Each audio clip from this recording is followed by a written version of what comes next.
តើអាក្រក់មែនទេពេលស្នេហ៍ពើនាងមានចាំងរួចហើយ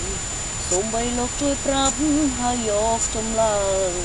ដោះស្រាយរបៀបណាសង្សារចាស់ប្រត់ឆ្ងាយឃ្លាតកាយគ្នា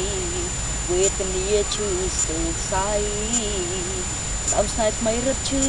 ចាប់រីងរៃរូងស្រីមានអ្នកថែតាំងខ្លួនលាក់បំបាយស្នេហ៍លំនួនតាំងខ្លួនលាក់បំពួនមិត្តខ្ញុំហេតុអ្វីងុំលេះបងឲ្យអូនយំព្រោះចិត្តមុំស្រឡាញ់ទាំងពីរសង្សារចាស់នាងក្បត់ខ្ញុំរត់ចោលខ្ញុំទួយយំសងវែងសង្សារថ្មីឈឺពន់ពេកលប់ស្នេហ៍សង្សារមិត្តខ្លួនឯងផ្លយមួយឆាវសយមួយជាឈឺម្ដងទៀតឈឺខ្លាំងជាងមុនរួមចិត្តស្នេហ៍ក្បត់មិត្តខ្ញុំឲ្យស្រែកយំឈឺលើខ្លោចសាព្រោះខ្ញុំចង់រ